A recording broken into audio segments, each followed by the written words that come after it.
everyone. Rachel Weber back on the Twin Cities Film Fest red carpet with the director and some of the cast of The Mermaid Story here in one of our shorts blocks at TCFF. So I'm going to jump in right with this question, is that, first of all, the story looks fantastic. I watched the trailer last night and now I want to see it because there's a mermaid tail. That's amazing. Tell us about, you mentioned there was a bigger collaborative nature in this film even than normally. So why don't you go ahead and tell us a little bit about that? Well, honestly, all of the films that I like to make are collaborative in nature. That's the only reason they work. Yeah. So when I approached Max and Lauren and Chase, who's also one of the lead actors in the film, Jason Trimble, who's a producer on the film, co-writer, my wife Trista, who is a producer on the film, we all wanted to make sure we surrounded ourselves with good people, good talent, because that's the only reason why it's going to work and why it's you're going to be able to get your ideas across, is that you have a good collaborative working environment, and that's what we're going for. So for you two, as some of the talent in the film, how was this different maybe than other films you've worked on? How did that collaborative attitude affect things differently? Go ahead. Yeah, it was.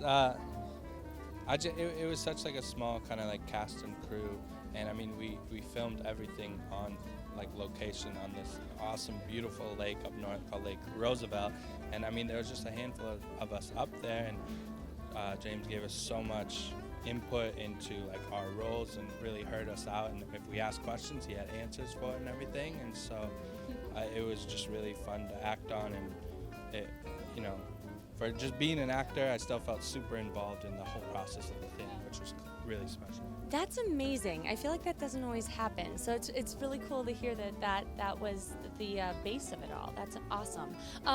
Okay, mermaid tails. Tell me about that. How does one swim in a mermaid tail? Okay. It's an interesting process. They're made out of dragon skin silicone by a company called Finfolk, and they have a monofin inside, so it's like two like scuba diver fins, but it's just one.